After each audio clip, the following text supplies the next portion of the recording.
Yeah, no, there's a lot of new stuff. I think that's most of the biggest updates with the schema, Search Console, again the Google timestamp of videos. I don't know if you saw that.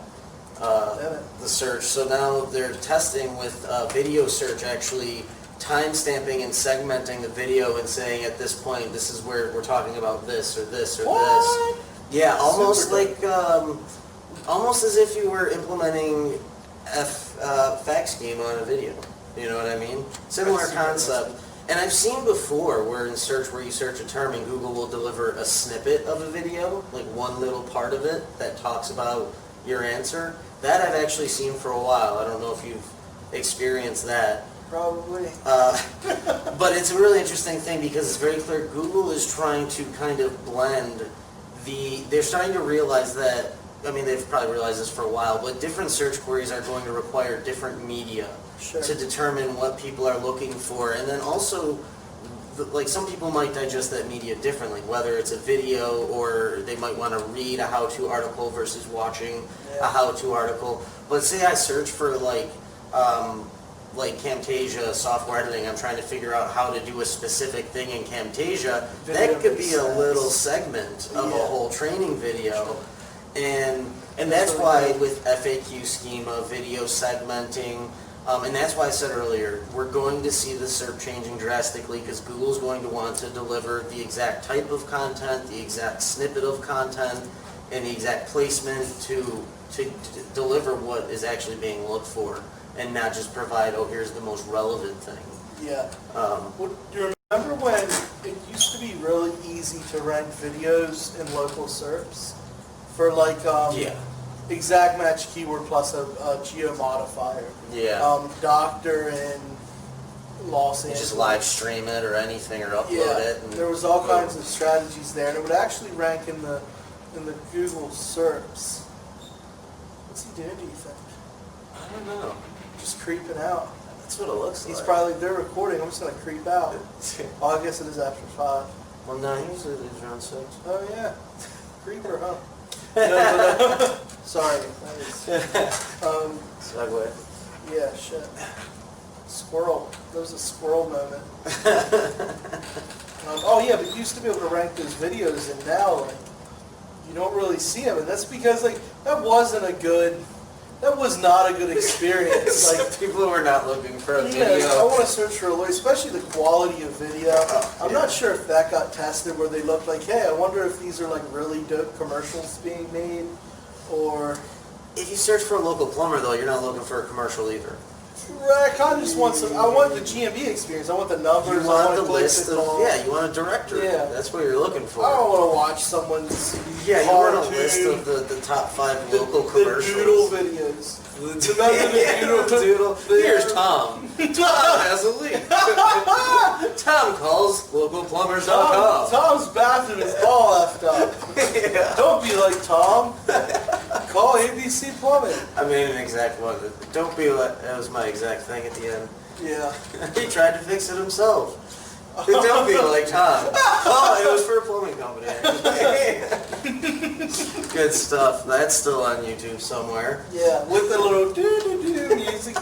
That, like the, what's that called? That free to use? Royalty free. Royalty free. Music, Oh man, they all sounded the same. There's a reason why it's free. Fiverr voiceover. Yeah, man. That was the craze. Remember back there, all the Warrior Forum, JV Zoo, there was like 100 doodle animation video things.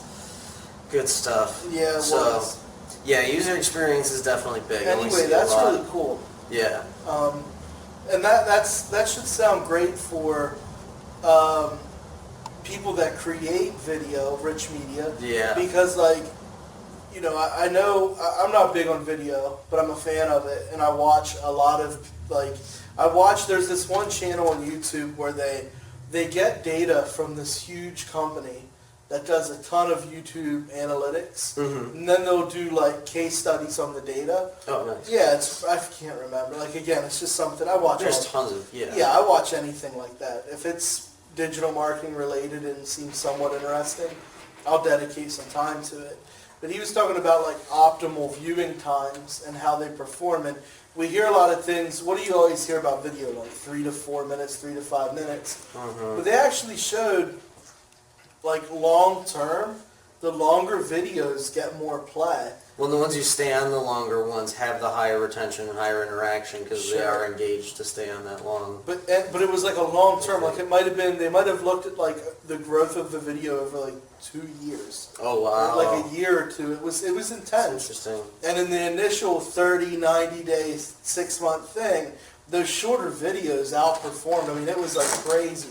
But on the bar graph, as you go, the longer video ended up getting a lot more views in the long term. I wonder if those people are coming back, referencing different parts of the video, searching Maybe. for things they remember. But it's nice now that like you already know, like people want, like if someone wants to learn something from start to finish, they you don't want to have to go to 10 different videos or 10 different channels to learn it. Yeah, exactly. Yeah. But I mean, now that Google's picking out, you know, this time-stamped content or whatever, you know what I mean? Like, that's valuable, where content creators can focus on making more, maybe, you know, long-form content, or they don't have to worry quite as much. I mean, same thing, like, and I can't wait till they start, maybe they do it with, like, audio and podcasting. That is going to be Like, one that, dude, yeah. it's tough for me to sit down. Like, I'm a huge fan of that, but, like, it's tough for me to sit down and really dedicate, because I don't do well with audio. I don't do well with audiobooks. I can do video podcasts. I can sit there and watch people record a podcast. Just sitting there,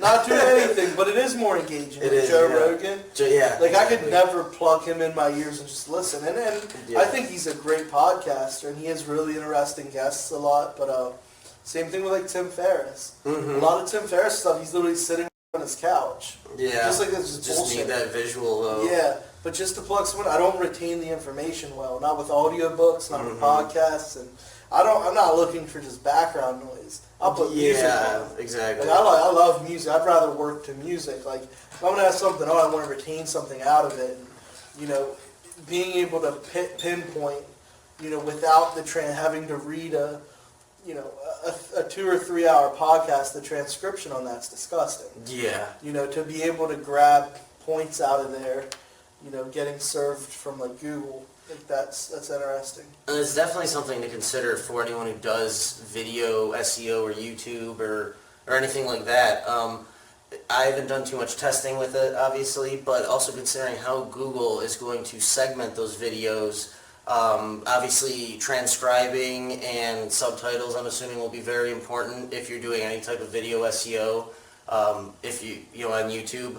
And also timestamping, linking to separate timestamps in your video, in GMB descriptions and things like that are tactics that I know I used to do a lot of when I optimize the video. But just keeping that in mind, how does Google pick up on that?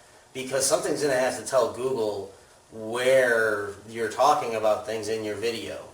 And unless Google can interpret the video and transcribe it themselves flawlessly and then put that through their algorithm and everything else. So I would definitely pay attention to the opportunities there with what you can optimize, you know, where you could send those signals. For sure. Especially moving down the road. Yeah, that's very interesting. Yeah. That was a good tidbit there. Yeah. You really got some good news for the show, didn't you?